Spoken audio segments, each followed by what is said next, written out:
নমস্কার বন্ধুরা, স্বাগত জানাচ্ছি সবাইকে বানানি কিচেনে। কেমন আছেন সবাই? নিশ্চয়ই ভালো আছেন। এই যে দেখতে পাচ্ছেন একটা শাল কুমড়ো নিয়েছি। শাল কুমড়োটা কিন্তু অনেকটাই লম্বা। তো আজকে এটাই চিংড়ি মাছগুলো দিয়ে আমি রান্না করব। তো আপনাদের সাথে একটু শেয়ার করবো ভাবছি। এই শাল কুমড়োটা কিন্তু এটা আমাদের কাছে না, আমাদের বাড়ির পাশে একজনের, আমাদের গ্রামে বাড়ি যেহেতু সেহেতু আমাদের যে সবজি অন্য লোকেদের দেওয়া হয় আর তাদের সবজি আমাদের দেয়, সেভাবেই আমাদের চলে যায়, কিনতে হয় না। আমরা কিন্তু বেশিরভাগই টাটকা সবজি খাই। তো যাই হোক, এখন এটা আমি কেটে নেব।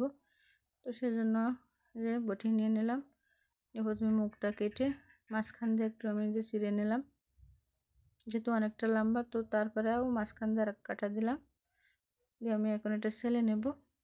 আর এর শাল না, উপরে কিন্তু একটু কাটা কাটা হয় চাল কুমড়োর, হাতে একটু কাটা কাটা মতন লাগে। যাই হোক, আমি এটা এখন এই যে ছেলে নিচ্ছি। এটা আমার সালা হয়ে গেছে। তো এইভাবে আমি এই যে টুকরো কিন্তু ছেলে নেব।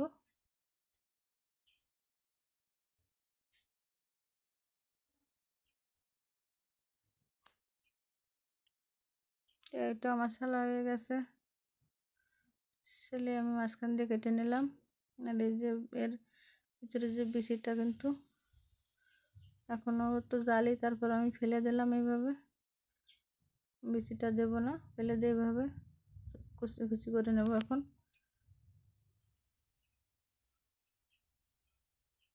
যেহেতু আমি আজকে শাল কুমড়োটা ঝোল করবো না, সেজন্য একটু ছোটো ছোটো করেই আমি কুচিয়ে নিলাম। তো আমি এইভাবে কিন্তু এই যে সব শাল কুমড়ো কুচিয়ে নেব। তো শাল কুমড়ো কুচাতে কুচাতে আমি কয়টা কথা বলবো।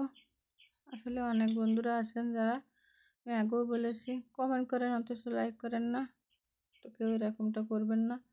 আসলে আমরা সবাই কিন্তু অনেক স্বপ্ন নিয়েই ইউটিউবে একটা চ্যানেল খুলেছি। কেউ রান্না দেখায়, কেউ অন্যরকম কিছু দেখায়। তো যাই হোক, সবাই আমরা সবার পাশে থাকবো, সবার ভিডিও দেখবো। তা না হলে কিন্তু আমরা এগোতে পারবো না। আর অনেক বন্ধুরা আছেন যারা যাই হোক সাবস্ক্রাইব করে বা সাবস্ক্রাইব একটা হয়ে গেলে তারা আর কিন্তু ভিডিও দেখে না। তো তাহলে বন্ধু কীরকম করে হলাম বা কি, যদি ভিডিও দেখে লাইক না দিই, কমেন্ট না করি, তাহলে কি বন্ধু হয়? তো খালি সাবস্ক্রাইব করে যাই হোক এভাবে চলে যাবেন না, ভিডিও দেখবেন, লাইক দেবেন, কমেন্ট করবেন। তো সবার কাছে এটাই তো আমার আশা করছি কিন্তু। তো যাই হোক, আমি চাল কুমড়োটা সব কুচিয়ে নিলাম। এখন রান্না করবো, সেজন্য আমি চুলা জ্বালিয়ে কড়াইটা দিয়ে তেল দিয়ে দিলাম। তেল গরম হয়ে গেছে, জন্য জিরে ফোড়ন দিয়ে এখন আমি দিয়ে দেবো চিংড়ি মাছগুলো। তো আজকে চাল কুমড়োটা আমি চিংড়ি মাছ দিয়ে রান্না করবো, জন্য চিংড়ি মাছ দিয়ে দিলাম। তো চিংড়ি মাছগুলো দিয়ে আমি একটু লবণ আর একটু হলুদ দিয়ে চিংড়ি মাছটা হালকা করে একটু ভেজে নেব। খুব বেশি ভাজার প্রয়োজন নেই, হালকা ভাজলেই হয়ে যাবে। তো চিংড়ি মাছগুলো আমি অল্প ভেজে নিয়েছি। এখন চাল কুমড়োগুলো দিয়ে দেবো চিংড়ি মাছের উপর। তো চাল কুমড়োগুলো কিন্তু আমার দেওয়া হয়ে গেছে। এখন আমি একটু নেড়ে ছেড়ে দেবো। তো চিংড়ি মাছ আর চাল কুমড়োটা একটু নেড়ে ছেড়ে আমি এখন দিয়ে দেবো এর ভিতরে স্বাদ মতন লবণ আর একটু হলুদের গুঁড়া দিয়ে, লবণ আর হলুদটা দিয়ে আমি চাল কুমড়োটা আবারও ভালো করে নেড়ে ছেড়ে দেবো।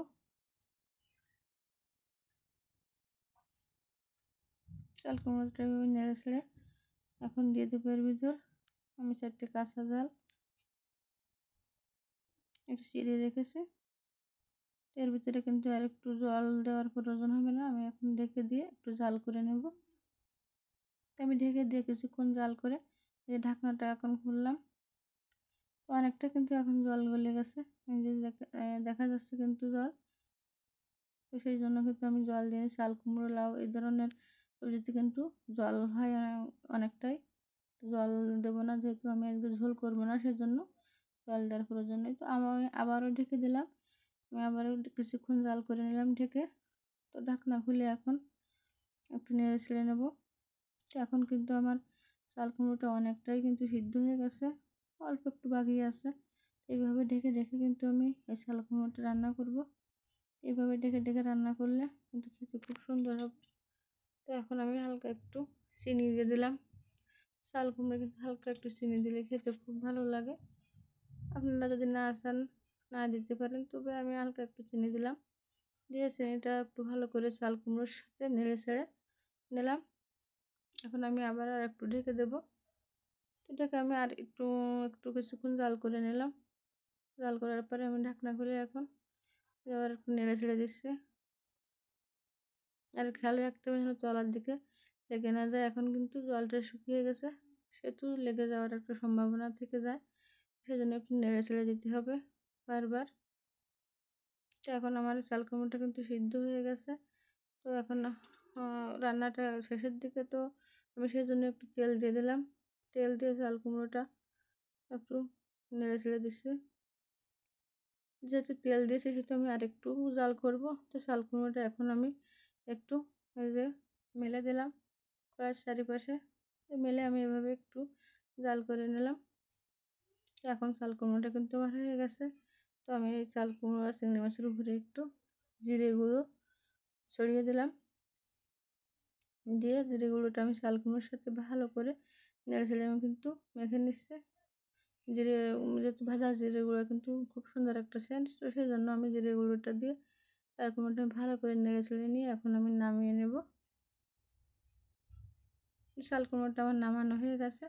দেখেন কত সুন্দর দেখা যাচ্ছে চিংড়ি মাছ আর চাল কুমড়োর এই রেসিপি। খুব সাধারণ কিন্তু রেসিপি, কোনো পেঁয়াজ রসুন ছাড়াই, একটু খুব সুন্দর লাগে খেতে। আপনারাও বাড়িতে তৈরি করে খেয়ে দেখবেন। আর আমার এই চাল কুমড়া চিংড়ি মাছের রেসিপি কেমন লাগলো কমেন্টে জানাবেন, লাইক করবেন। নতুন যারা দেখছেন আমার চ্যানেলটিকে সাবস্ক্রাইব করে আমার পাশে থাকবেন, আমাকে এগিয়ে যেতে সাহায্য করবেন। আর পুরনো বন্ধুদের তো ধন্যবাদই। আর এরকম নতুন নতুন ভিডিও পেতে পাশে থাকা বেল আইকনটি বাজিয়ে দেবেন। ধন্যবাদ সবাইকে। দেখা হবে পরবর্তী নতুন কোনো ভিডিওতে। ভালো থাকবেন সবাই, সুস্থ থাকবেন সেই কামনায়। টাটা সবাইকে।